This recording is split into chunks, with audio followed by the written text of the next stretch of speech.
Hey people of the VC, it's Andy Cloudy Mulder. I thought I would do my 2020 end of year review video a little bit earlier this year, if only in an attempt to get this year done and dusted as quickly as possible and move on to something a little bit more positive in 2021. I don't think I'd picked up that much, but it turns out I've picked up 26 albums in different formats over the last year. Some of them I've bought myself, some of them I've been lucky enough to get through VCLT. So this is everything I've picked up that was released in 2020. So if you don't see something here, there's some big hitters in here like Terminator, Testament and Annihilator, not Terminator. Raven as well, some things that I probably would have picked up, but I just haven't got around to it yet. In fact, I know a good friend of mine is sorting me out with a copy of Raven at some point, so I'll probably get that in early next year. But things like Testament and Annihilator, I just haven't got around to it yet. No doubt I will. So that's why you won't see some of those in here. And there's some stuff that you may never have heard of either. I've done a little bit of snooping around and just picking things up that I've just liked, to be honest with you. That's what we all should be doing, shouldn't it? Otherwise all our lists would be the same and that would be boring as anything. So I've got a top 10, but this is not a ranking video. There are three main sort of genres I collect, and that's kind of stoner doom, psychedelic-y, thrash, and traditional heavy metal. And there's no way that I can compare one album from one genre over another album from another genre, because it just depends on what mood I'm in when I listen to it, and that would be my favourite at the time. If I'm in the mood for some really good fuzzy music, then I'm not going to stick on some blackened thrash, and vice versa as well. So I'm going to go through the also rans first, brief comment, maybe show a little bit of detail for some that I may not have shown in video so far, and then I will go through my top 10, and these are in no particular order throughout this whole video. So I'm going to start off with one thing, my top 10 is only going to have studio albums in, so that's the only kind of comparison with them. I'm going to start off with three albums that aren't studio albums, but were all released in 2020. First one is on cassette, and this is Inhuman Nature, live at the Dev, obviously on cassette. 8 tracks. So I saw Inhuman Nature live in concert. Do you remember them? Back into sometime in 2019, and this is pretty much, I believe, the set that they played. So I was keen to grab hold of this. It came in a whole presentation pack, an envelope patch, badge, and all that gubbins. But just show me the cassette there. I did a whole video on this recently, so I'm not going to get it out again. That's Iron Maiden, A Legacy of the Beast. Really, really enjoy this album. I've not spun it again since I made those videos, but it is a live album I will certainly revisit again in future. My last video was covering Diamond Head, Lightning to the Nations. Fantastic responses on that video. Thanks for those who let me know your opinions on re-recording of albums, and even people that assumed this was going to be terrible, but have said they were probably going to check it out now based on that video. So thanks for that. That was good interaction on that one. That's what I do this for, as I keep saying. And the last one, compilation, was Venom and Sons of Satan. So this is a double disc. It's not something I would have picked up normally. What's it say on the hype sticker? 15 previously unreleased demo tracks from Venom's formative years are finally unleashed on a double splatter vinyl. Double splatter, I forgot about that. Let's crack that open and show you guys. So I actually got this in, I'm not taking the sticker off, in Amazon warehouse. It was one of these ones where you look at the price, and the price is about 25 quid, but then there's another seller selling it for, I think it was 13 quid. So this was something that somebody's obviously bought and returned, and they can't resell it at full price. I think the only thing that might be missing was I can't remember if this one came with a download card. I did buy a couple of them. So there's the cover and the back and the gatefold. I'll just pull out one of these. There's the not really gold, more sort of clear splatter vinyl. Now this is a pretty good collection of demo stuff, although the first side A is a complete waste of space. It is it's from a church hall rehearsal in 1979, and it sounds like a church hall rehearsal in 1979. Clearly not set up for any quality recording whatsoever, and it's not really listenable. Maybe massive fans out there would love to hear it, but it's not a side I would ever play again, to be honest with you. Not really worth it, but there we go. But it was a great album. I wouldn't have paid full price for it. I didn't pay full price for it, and but nice to have a listen to and have that in the collection. Okay, so that's the sort of live albums and compilations out of the way. I'll do this in CD, tapes, and then vinyl. Again, these are the also rans, the stuff that I picked up. I didn't make the top 10. This was VCLT from Jim Davis. Kill the Lights. Oof, I don't see if I can get better lights in here.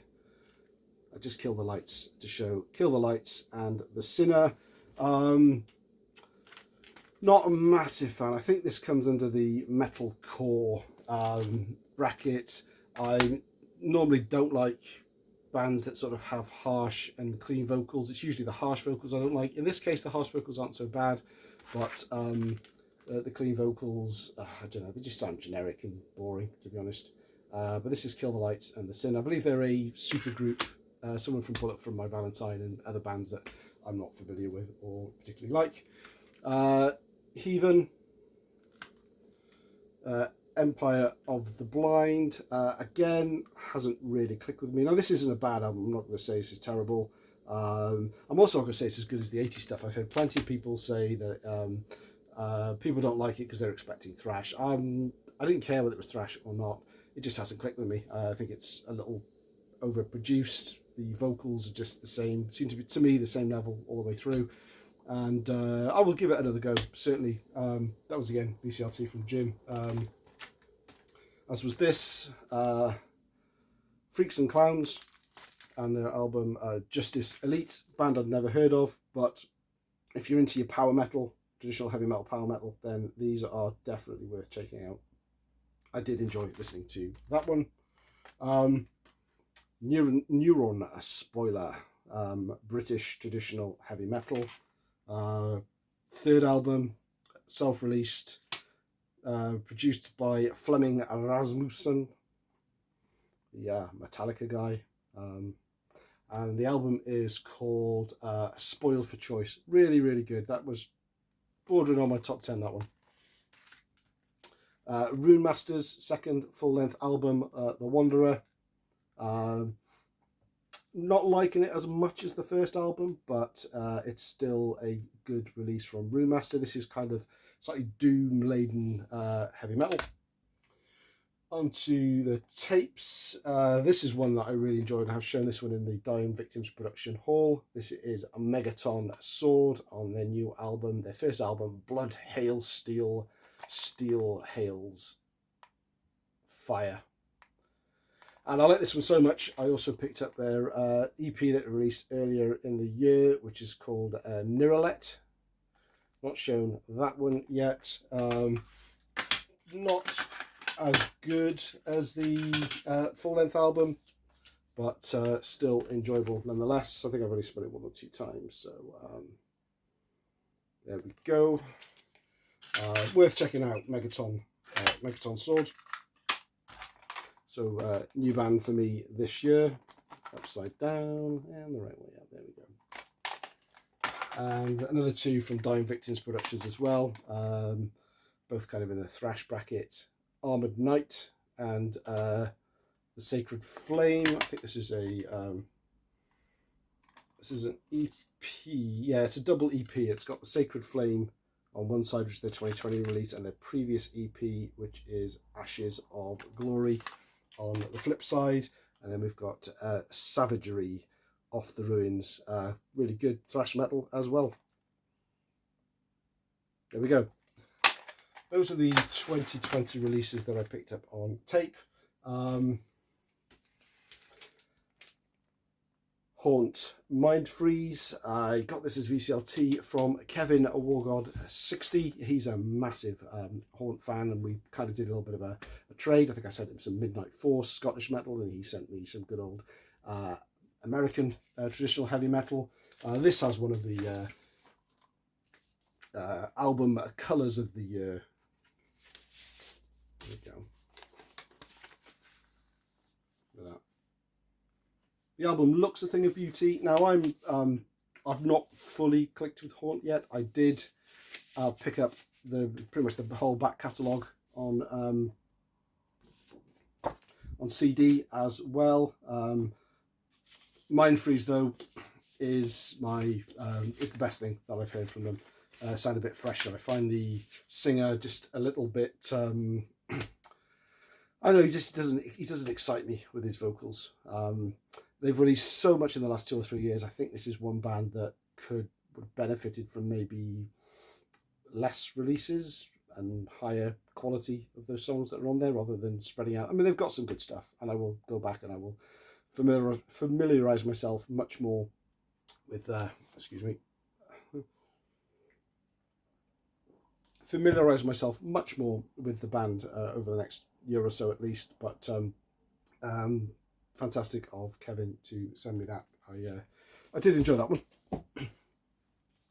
This is another one from Jim. This is Torch and Reignited because this is a Swedish band, Torch, who had a couple of releases in the 80s and did little or nothing since, but in 2020 they returned with this one. Now this is a really, really good album, but boy does it sound like a Firepower style Judas Priest with Biff Byford doing vocals. Check out Knuckle Duster, the first track there. That is a complete clone of Firepower, down to the chorus as well. Instead of singing Firepower in your head, sing Knuckle Duster, but with Biff Byford doing the vocals. But don't want to take anything away from it because it is a thoroughly good listen, great heavy metal, and really pleased to have that one in the collection. Now, two that I didn't qualify for my top 10, although I thoroughly enjoyed this year because they are EPs rather than full-length albums. The first one being Skyrider Volume 2. Skyrider, again, another... In fact, these two EPs are both British metal bands. Saw these live a couple of years ago when they just had Volume 1 out, but 5-track EP. Really, really good. Melodic, traditional heavy metal. Printed in a sleeve. And is this a colour? I think it's on beer colour vinyl. So there we go. But well worth checking out Skyrider, both Volume 1 and Volume 2. Certainly on vinyl, were issued by High Roller Records, so absolutely quality production, well worth having in the collection. The other one is fairly new band, new to me anyway, one that I found on Bandcamp. This is on Diamond Victims Productions as well, but I bought this off their Bandcamp page. This is Culta or Cultra, and their EP Under the Influence. Again, a 5-track EP, really good traditional heavy metal done the right way. Check out the songs. Check them all out. I mean, Lamps of the Slaughter, Crimson Killer, Plague Doctor, all fantastic stuff. And this came with download code as well. I think just black vinyl. But Culta. Do you know what? I hate it when bands come up with names and then people don't know how to pronounce them. I don't think it's the best way to get your name across. I mean, they know how to pronounce it and they will tell people at gigs, but for thickies like me who have to guess it and then are not able to articulate their name properly, have a heart for us, please. Come on, name them something better or different than Cultra. Okay, now let's move on to my top 10 for 2020. First up is, again, no particular order, well, they are. It's kind of in the order of style because it's easy to talk about it that way. This one, another semi-drunken Bandcamp session. I've not shown this one yet. This is the Pink Cigs and their self-titled debut album, I think. Good stoner fuzz. Yeah, I just really enjoyed this one. This is another contender for coloured vinyl of the year. Let me just show you the inner collage and lyrics, and then the vinyl itself. Beautiful. There we go. Look at that. I'm not one to usually drool over coloured vinyl, but there have been some good ones that I've picked up this year, and I think it was only available on the coloured option anyway. So yeah, Pink Cigs, great sort of psychedelic stoner rock released this year. This one nipped into the top 10, and it was a complete surprise because I didn't buy it at all. It was sent to me by mistake by Wrathchild Records when I was buying the Remaster album, and it went and pipped Remaster to the top 10. What can you say? This is a purification, and I can't remember the album, Perfect Doctrine. This is straight up heavy metal. It's doomy. It's a bit industrial as well, and it looks like it should be black metal, but it's not. It's gruff but clean vocals, and yeah, I would never ever have picked out this band purely because of the font style of the band name, but sometimes, you know, mistakes happen, and you get to find a gem like this one. So I thoroughly recommend Purification, Perfect Doctrine. Next up, now this one I don't really know how to properly put this into a genre box. This is Pigs, 7 Pigs, and their album Viscerals. Look at that for a cover. Probably my favourite cover of the year. Now, Pigs are this limited edition vinyl, Blood and Guts vinyl. I'll show you that in a minute. They are, I don't know, they are doom, it's psychedelic, sludgy, but not without their melodic elements as well. It is completely, to me, without easy classification, but I love it. It's something different. It's not any of the usual genres I particularly listen to. It is more towards the doomy psychedelic side, I guess, and sludgy side, but yeah, if you know Pigs, then do let me know in the comments how you would classify this band. Let's have a look at that Blood and Guts vinyl, shall we? So this came with a paper in a sleeve with lyrics, and again, love the artwork on this album. And this is what Blood and Guts looks like. To me, it looks more like a sweet, really, than Blood and Guts. We used to have a sweet in the UK called rhubarb and custard. I don't know if that translates well across the pond, but yeah, it kind of was that colour. There we go. So that is Pigs. I've actually had to come up with a way of, when I say that, to count in my head to make sure I get it right, because you don't want to get the band's name wrong, do you? At least I know how to pronounce it, and that is one good thing.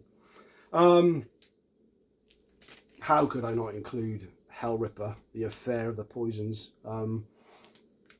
You should all know by now of the collaboration channel we started this year, Contacting Blood with Metal Mickey, Mark G with a C, and the Rock Scout. And we had James McBain, the mastermind behind Hellripper, on one of our shows, and he was an absolute fantastic guest and gave us the full backstory of this album and what's been going on in the life of Hellripper. Excuse me. Don't blame me, blame Hazy Jane. So this is blackened speed metal. Gruff, harsh vocals, very dark, demonic lyric content. The lyrics are brilliant as well. He's such a good lyricist. It's on black vinyl. I have shown this in detail before, so I'm not going to go too much into it again. But yeah, a fantastic release on Peaceville Records, and one that I have spun a lot. I also picked this up on CD and tape as well. One album I hadn't planned to pick up this year. I thought I'd just get it another time whenever it comes down in price, but it came down in price, and boy did it come down in price. This is Havoc and 5, or V, Roman numerals. Amazing artwork on that again. Straight up modern thrash metal. Havoc are a band I do really like, but I've never actually been that fussed about being a completist. I've got Conformiciders, I think is the only other album I've got a physical copy of. But this popped up on Amazon, third-party seller, for, was it £9.94 delivered. Now that is a ridiculously cheap price for vinyl, plain black vinyl. Yeah. So I've not shown this one yet because it literally came in a couple of weeks ago, but I've spun it a few times, and it is a really, really, really good. I always say that Conformicide is my favourite album. That's the one I'm most familiar with. In fact, that's the only other Havoc album I've really, really listened to, but this is giving it a run for its money. Again, it doesn't really make me want to go out and grab the rest of them. I kind of find a lot of modern thrash bands a bit samey album after album, but maybe because I've not got the whole lot and just got a couple, it's different enough to keep me interested. So that's it kind of for the... Oh no, it's not it for the thrash. We've got one more thrash. We have got Brazilian thrash, Valvera and Cycle of Disaster. Another one from Jim. Never heard of these guys. Put this on, wasn't expecting much, and could be... I think I prefer it to the Havoc. Certainly prefer it to Heathen. Well worth checking out, Valvera. I'm presuming we're trying to pronounce that right, so there's nothing on top of those other letters to make me pronounce it differently. Not that I would know how. Cycle of Disaster. Really, yeah, just relentless thrash in some cases, but full on. Yeah, fantastic. Sung in English as well, so that kind of helps. Right, the last, 4 of my top 10 of 2020 are all in the traditional metal bracket. First up, I only picked this up again, about a month ago. How did I not know British Lion had released a new album, The Burning? Now, this came out in January, completely missed it, and it's fantastic. So British Lion are the side project of, you might recognise that guy in the middle, Steve Harris of Iron Maiden, and this is their second album. The first album they released back in 2012, and I wasn't sure whether they were just one and done or on hiatus or what have you, but they released this. It's a double album. I think it's one of those that, it's 11 tracks, 3 tracks aside and then 2 on the last one. It would have been, the sides do seem to be over a little quickly. And then the lyrics on this one, just plain black. So whether they could have fit it all onto one album or not, I don't know. But it doesn't sound like Iron Maiden. It is good traditional heavy metal though. It's not the more sort of progressive route that Iron Maiden have taken in the last few albums.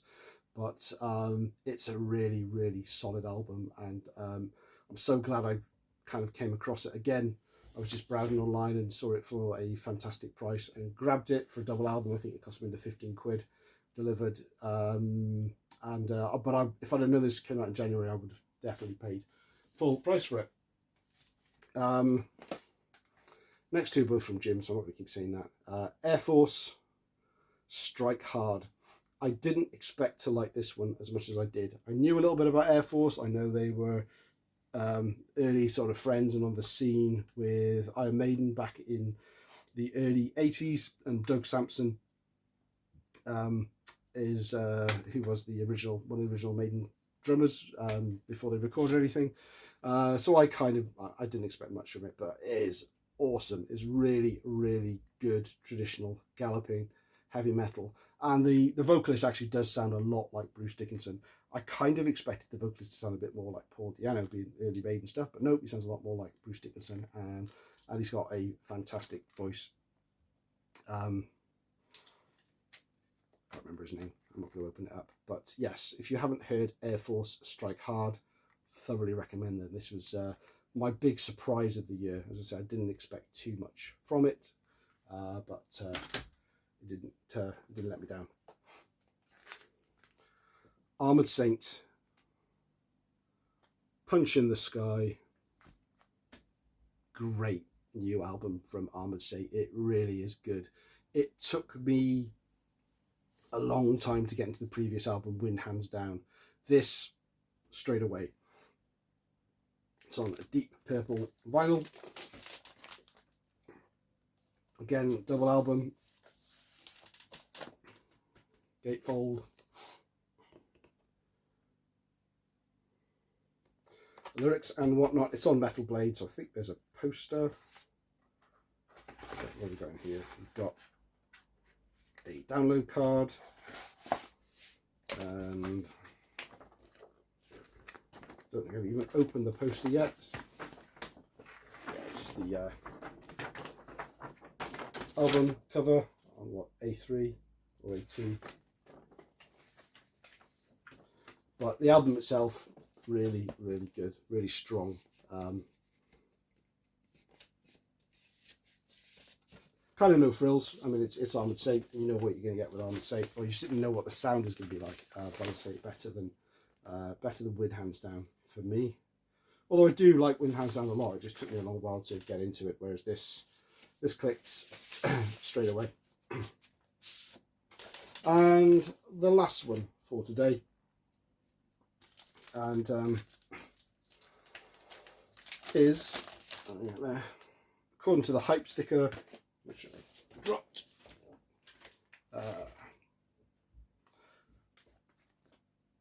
High Spirits, Hard to Stop. High Spirits is a project by Professor Black. This is, Hard to Stop is the album. It is on High Roller Records, white vinyl. Sounds amazing. This is certainly my feel good album of the year. It's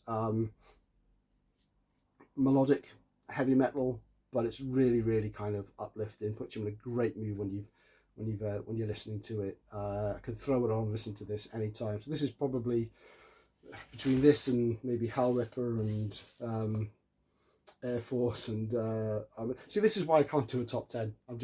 I'm bouncing about, and this is also why I cannot compare this to Hell Ripper, because they're chalk and cheese in terms of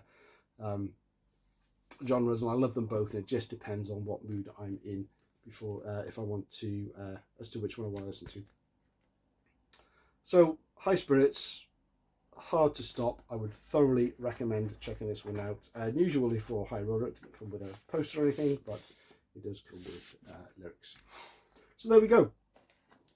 That is 2020 done and dusted for me.